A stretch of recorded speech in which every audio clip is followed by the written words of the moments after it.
আচ্ছা, লিগের ব্যাপারে ডিসিশন আমরা ফার্স্ট ডিভিশন টিমগুলির সাথে বসছি আজকে, বিকজ অফ আমরা শুরু করব ফার্স্ট ডিভিশন দিয়ে এবছর লিগ। মোটামুটি সবগুলি ক্লাবে প্রেজেন্ট ছিল, কোনো ক্লাব থেকে বা এরকম কোনো কথা আসেনি যে আমরা লিগ খেলবো না। সবাই বলছে তারা লিগ খেলবে, তারা টাইমিং নিয়ে একটু আগে পিছিয়ে করছে। তো সোফার ভালো নিউজ হলো, they are very much interested play for this year, তারা এই ব্যবসা খেলবেই এবং আমরা অতি শীঘ্রই ট্রান্সফার ডেট এবং লিগ শুরুর ডেট ডিক্লেয়ার করে দেবো। সেক্ষেত্রে আপনারা যে ক্যালেন্ডার করতে চাচ্ছেন সেখানে সেকেন্ড ডিভিশন, থার্ড ডিভিশন বা প্রিমিয়ার এগুলোর ব্যাপারে ডিসিশন নিতে পেরেছেন কি? First division, second division, third division ও চলবে। প্রথমে first division, second division, third division. প্রিমিয়ারটা আমরা এর মধ্যে আনতে পারছি না because of BPL, national team plus national league সবগুলি গ্যাপ বের করে হোপফুলি এর মধ্যে প্রিমিয়ারটা শুরু করবে। মানে থার্ড ডিভিশন নিয়ে সরি ফার্স্ট ডিভিশন নিয়ে যে ছবিগুলো ছিল ক্লাবগুলোর সাথে নিশ্চয়ই আলোচনা করেছেন, মানে তাদের বক্তব্যটা কি? মানে তারা কি কোনো ধরনের কোনো মানে আক্ষেপ আফসোস নিয়ে কি তারা কি করছে, মানে কি ধরনের কমিউনিকেশন হয়েছে?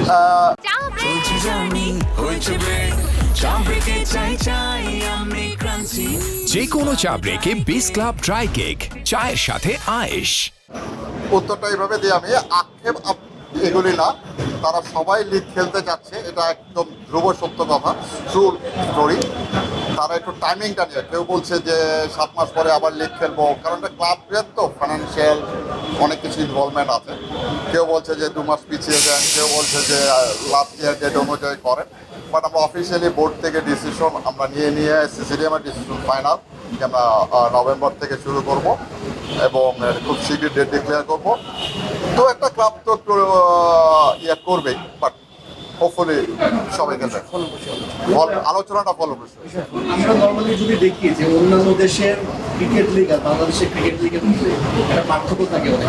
ফার্স্ট ডিভিশনের যদি আমি ওই লেভেলে যদি বলতে, মানে এটা কত টাকা আপনারা অন্যান্য দেশের যে ফার্স্ট ডিভিশন মানে যে খেলাগুলো হয় সেগুলো আপনারা অবজার্ভ করেছেন কিনা, কি কি চেঞ্জেস আনা দরকার, এই ধরনের কোনো আপনারা কোনো প্রস্তাবনা নিয়ে দিয়েছেন কিনা বা উদ্যোগ নিয়েছেন কিনা?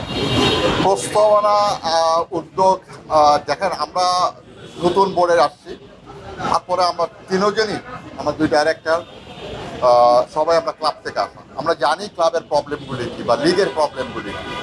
আমাদেরকে একটু সময় দিতে হবে, আমরা সর্ট আউট করার চেষ্টা করছি। হোপফুলি নেক্সট ইয়ার অনেক কিছু চেঞ্জ পাবে।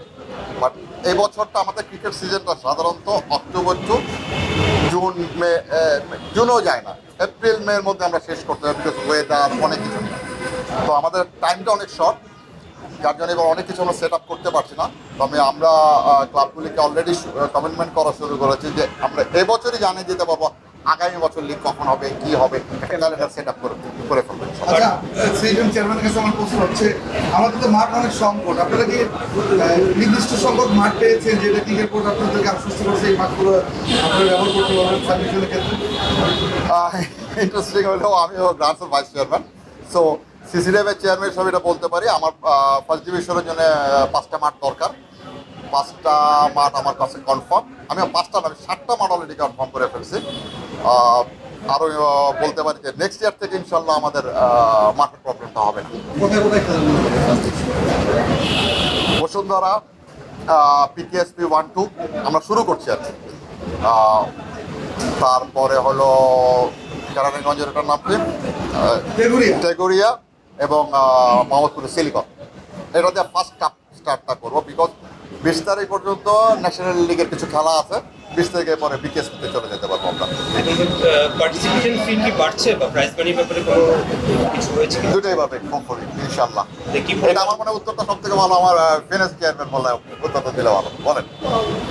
আমরা চিন্তা করছি এটা মানে মোটামুটিভাবে একটা সিদ্ধান্ত হয়েছে, কিন্তু ওই জায়গায় আমাদের একটু ফাইন টিউনিং করার দরকার আছে। তো অফিসিয়ালি যখন অন্যগুলি জানানো হবে, টাইমিং প্লাস হচ্ছে ট্রান্সফার উইন্ডো, এই সমস্ত জিনিসগুলি জানানো হবে, তখন এটাও আমরা জানিয়ে দেবো। আচ্ছা নাজমুল ভাই, বিষয়গুলো কি আপনারা যারা পার্টিসিপেটিং টিম ছিল আজকে যারা আসছিল ওদেরকে অ্যাড্রেস করছেন যে এই 50% বাড়াচ্ছি আমরা? না, আমরা 50% বা কি সেটা আমরা করিনি, তবে সাবস্টেন্সিয়াল একটা বাড়ছে সেটা আমরা তাদেরকে বলেছি। এবং আমি জানি না আপনাদের রিপোর্টিং এর কারণে বা এর কারণে তারা অলরেডি কিছু কিছু জানেন, তারাই এই জিনিসগুলি অ্যাড্রেস করছে।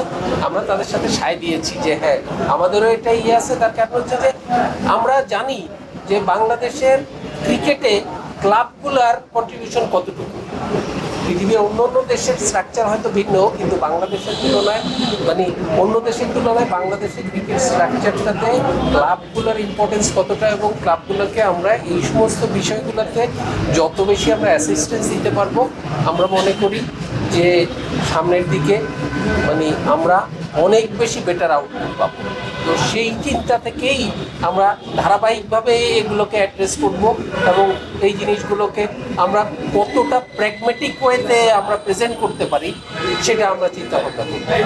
আচ্ছা, আমার প্রশ্ন একটা সিজিএম ভাইস চেয়ারম্যানের কাছে। আপনি তো দীর্ঘদিন পরে আপনি আসলেন, সিজিএম এর সভা করলেন, একটু আপনার ওই পুরনো স্মৃতি কি মনে পড়ছে যে আপনি সিজিএম এর সভা তো সাধারণত প্রাণবন্ত হয়, অনেক এখানে ধরাধরি হয়। সিজিএম এর আপনি যতই বোর্ড ডিরেক্টর হন না কেন, এখানে কিন্তু অনেকের অনেক আক্ষেপের কথা শুনতে হয়। একটু বলবেন যে এই রিটার্নটা কেমন হলো আপনার? ধন্যবাদ। দেখুন, আমি বোধহয় 21-22 বছর পরে আবার ক্লাবের একটা মিটিংয়ের সিসিডিআই মিটিংয়ে ছিলাম। আমিও ক্লাবের প্রতিনিধিত্ব করি, তো আমার এখানে যারা আসছেন তারাও ক্লাবের প্রতিনিধিত্ব করেন। তো আমি ওইখানে হ্যাঁ কিছু দাবি দাওয়া নিয়ে তারাও এসছেন, এবং আমরাও তাদের দাবি দেওয়া, যেটা কোনো অমূলক দাবি তাদের সেরকম ছিল না, এবং খুব সৌহার্দ্যপূর্ণভাবে আমরা তাদের সাথে টেবিলে আলোচনা করছি। অনেক কিছু সমস্যার সমাধান আমরা বের করে এনেছি। যেমন একটা আমার চেয়ারম্যান সাহেব বলেন 7 মাস পরেই ওনারা লিগ খেলবেন, এই কথাটা এসেছিল যে মার্চে শেষ হয়েছে আরেকটা করতে। সেক্ষেত্রেও দেখেন ম্যাক্সিমাম দলগুলোই আমরা একমত হতে পেরেছি যে ক্রিকেটের স্বার্থে সবচেয়ে প্রথম হচ্ছে ক্রিকেটটা, আর তারা এবং তারা সবাই ক্রিকেট লাভার, যারা ক্রিকেটের স্বার্থে আমরা একটা মোটামুটিভাবে আমরা একটা দিক নির্দেশনা তাদের থেকেও পেয়েছি, আমরাও আমাদের দিক নির্দেশনা একটা দেওয়ার চেষ্টা করেছি যে আমরা অচিরেই, উনি যেরকম বলেছেন খুব শীঘ্রই আমরা এটা একটা দল বদল বা কীভাবে হবে এই প্রচেষ্টা করবো। আর খুব একটা যে এতদিন পরে এসে খুব একটা পার্থক্য বা এটা খুব একটা ছিল না আমার কাছে। আমি সত্যিকার অর্থে আমার চেয়ারম্যান ছিলেন, আমার আরেকজন ডাইরেক্টর ছিলেন, তো মানে পুরো আলোচনাটাই খুব প্রাণবন্তভাবে আমি উপভোগ করেছি। আমি আপনাদের মাধ্যমে আমি আমার যারা ক্লাবের কর্তৃপক্ষ যারা এসছেন এবং সব ক্লাবকে আমি আমার ধন্যবাদ জানাতে চাই আজকের এই সৌহার্দ্যপূর্ণ মিটিংটার জন্য। সরি ভাইয়া, হ্যাঁ বাপি, রাতারাতি তো অনেক কিছু পরিবর্তন করা সম্ভব না। আর ক্লাবগুলিকে যদি ম্যাক্সিমাম ফাইনাল ভোট করে, এটা কি খুব একটা শোভনীয় হবে কি মনে হয়? আমরা যতটুকুন পারছি ইনক্রিজ করছি, বাড়াচ্ছি, প্রতি বছর হাইস্ট লেভেলে যাচ্ছে। একটু সময় লাগবে, তবে কিছু চেঞ্জ এবার কিন্তু সিসিডিএম করবে। ফাইন্যান্সিয়াল যেমন চেঞ্জ করবে, আমরা অর্গানাইজারদের ব্যাপারেও কিছু ডিসিশনে আসছি। আমরা এটা অচিরেই আমরা খুব অনলি শর্ট টাইমের মধ্যে ইনশাল্লাহ আপনারা জেনে যাবেন।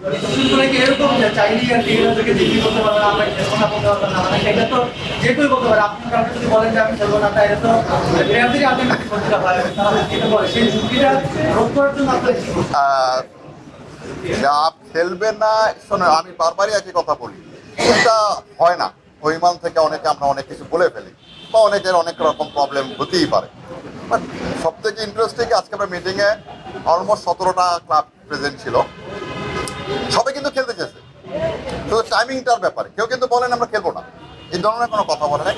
কিছু ইন্টারনাল তাদের পার্সোনাল প্রবলেম আছে, কিছু ক্লাবগুলি চলে ডোনারের রূপে, ডোনাররা অনেক সিস্টেমের মধ্যে যায়, এই জন্য একটু টাইম আগে পিছিয়ে করছে। বাট নো ওয়ান, এটা প্লেয়ারদের জন্য যেমন ভালো, বোর্ডের জন্য ভালো, ক্লাবগুলোর জন্য ভালো, সবাই খেলতে, কেউ নেগেটিভ কোনো কথা বলে না যে খেলবো না। আমি একটুখানি যোগ করি, সেটা হচ্ছে যে এই যে বললেন ক্লাবগুলি বা প্লেয়ারগুলি এদের ভিতরে ইয়ে হয়, একটা জিনিস আমাদের সবসময় মনে রাখতে হবে যে ক্লাব বা প্লেয়ার কিন্তু একে অন্যের পরিপূরক, এরা কিন্তু কেউ কারো পরিপন্থী না। অতএব আজকে কোনো একটা ক্লাব হয়তো অভিমান করে বা কোনো একটা প্লেয়ার হয়তো বিশেষ অভিমানের কারণে কিছু একটা বলতে পারে, কিন্তু at the end of the day আমরা কিন্তু সবাই জানি যে এরা একজনের পরিপূরক, এবং আমরা সৌহার্দ্যপূর্ণভাবেই দীর্ঘদিন থেকে বাংলাদেশের ক্রিকেটের যে ইতিহাস, এই ইতিহাসে কিন্তু আমরা সবসময় পরিপূরক হিসাবে কাজ করেছি এবং এটা ভবিষ্যতেও এটা চলবে, না, এটা এখানে বিশ্বাস করি। নাজমুল ভাই, এখানে বাপ্পির কথা সূত্র ধরে বলি। হ্যাঁ। বাপ্পি যেটা মেন করছিল যে এই যে আপনি ক্লাবগুলোকে যে মানে সিসিডিএম কে বা ক্রিকেট বোর্ডকে যে আপনি মানে যখন তখন আপনার ক্লাবগুলো জিম্মি করে, এই জিম্মি দশা থেকে মুক্তি পাওয়ার জন্য আপনারা কি কোনো একটা রিটেন কোনো কিছুতে আসতেছেন কিনা? ধরেন আপনি কাউন্সিলরশিপ দিবেন কিন্তু খেলবেন না, এই জায়গাটা আপনারা আরো একটু স্ট্রিক্ট হওয়ার জন্য ক্রিকেট বোর্ডকে পরামর্শ দিবেন কিনা? এই সমস্ত বিষয়গুলো নিয়ে আসলে এগুলি তো মানে শুধু আমাদের ইয়ে না, এগুলি বিভিন্ন সময় বিভিন্ন ইয়েতে ফোরামে এগুলি আলোচনা হচ্ছে। তো যেই সমস্ত যেহেতু আলোচনা হচ্ছে, এগুলি হয়তো আমাদের মানে নিকট ভবিষ্যতে হয়তো কখনো এই বিষয়গুলি নিয়ে আমাদের বোর্ডের মধ্যে এগুলি নিয়ে ডিসকাশন হবে, হয়তো একটা কিছু আসতে পারে। মানে আমরা যেহেতু এখনো কোনো ধরনের সিদ্ধান্তে আসি নাই, কারণ এটা হচ্ছে আমাদের এক দুইজনের ব্যক্তিগত কোনো সিদ্ধান্তের বিষয় না, এই সিদ্ধান্তগুলি হচ্ছে বোর্ডের সম্মিলিত সিদ্ধান্ত আকারে আছে। আমাদের প্রস্তাবনা তো এরকম, শুধু আমাদের প্রস্তাবনা না, আপনাদের মাধ্যমে অনেকগুলি আসলে গ্রেপ ভাইন থেকে অনেক কিছু কারো প্রস্তাবনা দিতে হয় না, মানে অ্যাজ এ হোল সিস্টেমই আসলে প্রস্তাব দিয়ে দেয় যে এই জিনিসগুলি নিয়ে আলোচনা হয় কি হয় না। যেমন ধরেন অনেক সময় দেখা যায় যে হাইকোর্ট বা আদালত কি করে, ওই পত্রিকার ইয়ের উপরে স্বপ্রণোদিত হয় একটা সিদ্ধান্ত দিয়ে দেয়, তো সেই জিনিসগুলি কাউকে আলাদা করে অ্যাপিল করতে হয় না। তো আপনাদের যে সবার সম্মিলিতভাবে বিভিন্ন জিনিস বিভিন্ন সময় প্রস্তাবনা উঠে আসছে, এগুলি সব কিন্তু বোর্ডের নজরে আছে। হয়তো কোনো একটা উপযুক্ত সময় এগুলি নিয়ে আলোচনা হবে, হয়তো একটা ইয়ে হবে, হয়তো একটা সিদ্ধান্ত আসতে পারে, কিন্তু যেহেতু আমাদের ভিতরে এখনো কোনো ইয়ে হয়নি এই ব্যাপারে, আপনারা যদি বিশদ কিছু জানতে চান আমরা অপারগ, আসলে আমরা এখনো বলতে পারবো না এই বিষয়ে। আমি এই প্রশ্ন অনেকবার উত্তর দিয়েছি, তারপর আবার দিয়ে দিই। প্রথম, সেকেন্ড ডিভিশন, থার্ড ডিভিশন কেন করা হচ্ছে? প্রথম, বিকজ আমাদের প্ল্যান এবং বোর্ডের প্ল্যান হলো ফার্স্ট ডিভিশনের যদি প্লেয়াররা খেলতে না পারে তারা সেকেন্ড ডিভিশনে খেলতে পারবে, সেকেন্ড ডিভিশন প্লেয়ার যদি খেলতে না পারে থার্ড ডিভিশন খেলতে পারবে। তো আমরা যদি থার্ড ডিভিশন থেকে শুরু করি, এই প্রবলেমটা আমরা গত 4 বছর আমি এজ এ ক্লাব অর্গানাইজার হিসেবে ফেস করছি, এবং আমার সাথে আমার ভাইস চেয়ারম্যান ফেস করছে, নাজমুল ভাই ফেস করছে, সবারই আমরা ক্লাবের লোক আমরা ফেস করছি। হয়তো থার্ড ডিভিশনে যারা খেলতে পারে না, রিয়ার আছে যে তারা সেকেন্ড ডিভিশন বা ফার্স্ট ডিভিশনে খেলতে পারে। একটা প্লেয়ার একটা বছর পুরোপুরি বাতিল হয়ে যাচ্ছে, অফ হয়ে যাচ্ছে, তো আমরা প্লেয়ারদের খেলতে দিতে যাচ্ছি, এটা হলো মেন কারণ। দ্বিতীয় কারণ ওয়েদারের উপরে, প্রিমিয়ারের পরপরই ফার্স্ট ডিভিশন, ওয়েদার, উইকেট, অনেক কিছু অ্যাডভান্টেজ লাগে। কারণ ফার্স্ট ডিভিশনের প্রতি বছর না হোক 2-4টা প্লেয়ার কিন্তু প্রিমিয়ারে খেলছে, তো ওদেরকে একটা বেটার খেলার ব্যবস্থা করে দেওয়ার জন্যে, এবং মাঠটা থাকে একটু স্টার্টিং ডে মাঠটা থাকে খুব ভালো, আপনারা সবাই জানেন, গ্রাউন্ড সম্বন্ধে জানেন। এই কারণে আমরা ফার্স্ট ডিভিশন শুরু করবো, সেকেন্ড ডিভিশন, থার্ড ডিভিশন। তারপর আরেকটা ব্যাপার ভাই, প্রতি বছরই প্লেয়ারদের টাকা পয়সা নিয়ে কথা ওঠে, ক্লাবগুলো টাকা দেয় না, ঠিকঠাক টাকা দেয় না। লাস্ট ইয়ার প্রিমিয়ার লিগেরও অনেক টাকা বাকি, এবং অন্য যে ডিভিশনগুলো first division, second division, third division, সেক্ষেত্রেও হয়। এমনও কথা আছে যে কন্ট্রাক্টটা প্লেয়ারদের সঙ্গে থাকে, সেটার পুরোপুরি টাকাটা প্লেয়াররা কখনোই পায় না। আপনাদের জায়গা থেকে এটা আসলে মিনিমাইজ করার জন্য আপনারা কি নেবেন? পুরোপুরি হয়তো সম্ভব না, কিন্তু আসলে এরকম, এটা কিন্তু আমি আপনাকে খুব ক্লিয়ারলি বলি, এ ধরনের কমপ্লেন আমরা শুনছি, বাট অফিসিয়ালি কোনো প্লেয়ার কোনো সময়, খুব রিয়ার দু একটা ঘটনা ঘটছে যে বোর্ডকে বা সিসিডিএনকে ইনফর্ম করে, বাইরে বলছে যে আমরা পেমেন্ট পাই না বা পেমেন্ট ক্লাব দিচ্ছে না। আমরা কিন্তু যে 2-3টা প্লেয়ারের সেটাও সিসিডিএমে আসেনি, কিন্তু আমি লাস্ট ইয়ার পর্যন্ত বলছি, এবার এটা বলতে পারবো না, লাস্ট ইয়ার পর্যন্ত বলছি, যে 2-3জন বোর্ডকে ইনফর্ম করছে, প্রবলেমটা সলভ করা হয়েছে। এখন সিসিডিএম এটা কিভাবে স্টপ করতে পারে বা এটা একটু আমাদের চিন্তার বিষয় আছে। এত ইজিভাবে তো আমি বলে দিলাম না আমি এইভাবে করবো, এটা হয় না। আমরাও ক্লাবদের সাথে বসি, লিগটা শুরু হোক, আমরাও ক্লাবের কাছ থেকে অ্যাডভাইস যাবো, আপনারাও আমাদের করেন, প্লেয়ারদের কাছ থেকে অ্যাডভাইস নেবো, একটা কোথাও গিয়ে তারপর এটা মেনলি তো পারমিশনটা লাগবে বোর্ড থেকে, একটা কমপ্লিট করে কিছু রেডি করে বোর্ডকে আপনাদের চিন্তা করবো। Okay, thank you very much, thank you.